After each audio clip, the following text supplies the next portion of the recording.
तो good good evening all of you. तो सहकारिता विभाग का जैसे कि हमारे यहाँ पार्ट 6 है ना, तो इसके बारे में हम देखे थे। तो ये हमारा 6वां क्लास है ना। तो इसमें आज हम लोग देखेंगे बैंकिंग रेगुलेशन अधिनियम 1949 के बारे में और कृषक क्लब के बारे में देखेंगे। उसके बाद हम लोग वन लाइनर फैक्टर देखेंगे जो एग्जाम की दृष्टि से बहुत ज्यादा इम्पोर्टेंट है और ये क्वेश्चन एग्जाम में हो सके तो देखने के लिए मिल सकता है ना। जो किससे संबंधित है? सहकारिता विभाग या एपेक्स बैंक से संबंधित है। तो सहकारिता समिति में जो कार्यकाल होता है ना, उसमें कब हुआ, कैसे हुआ, कितना रुपया लगता है, वो सब चीज का वन लाइनर फैक्टर है इसमें। तो स्टार्ट करते हैं हम लोग। सबसे पहले बैंकिंग रेगुलेशन अधिनियम 1949। तो देखते हैं इसमें क्या है। तो इसमें कुल धारा जो है वो 56 है।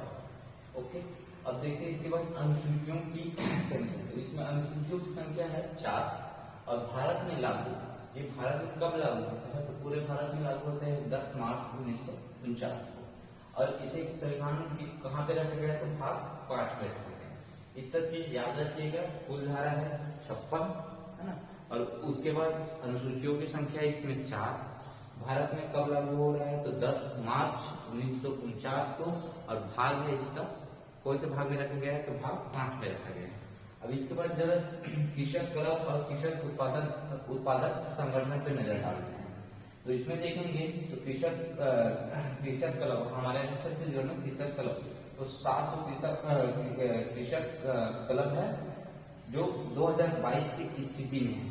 जो 2022 की स्थिति में जो इसका रिपोर्ट है वो कितना है? संख्या इसका 700। कृषक उत्पादक संगठन है ना, तो संगठन के बारे में देखते हैं तो कितना है? 57 है। ठीक, कितना हुआ? अब देखते हैं वाटर सेट विकास। वाटर सेट विकास इसका मतलब है ग्रामीण क्षेत्रों में क्या है? जल समस्या का निवारण करना। तो ये कितने जिलों में है? तो डायरेक्ट क्वेश्चन बन सकता है कितने जिलों में चल रहा है?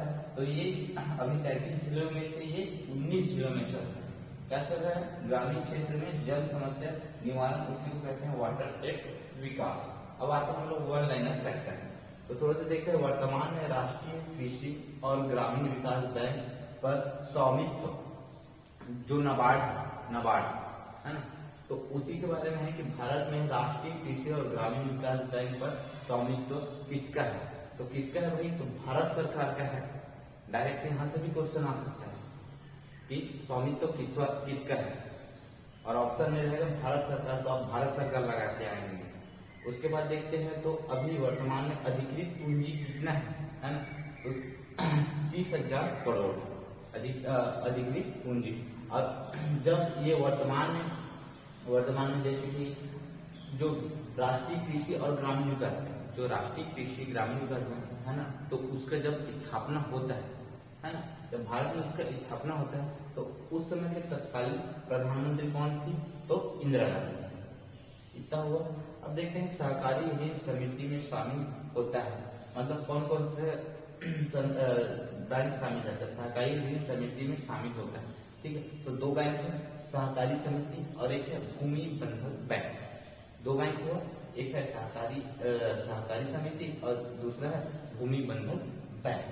अब देखते हैं थोड़ा सा जो रजिस्ट्रार मेंटेनेंस करते हैं उसके बारे में है। तो चिट्ठा और लाभ हानि खाता कब तक तैयार किया जाता है? कितना हो?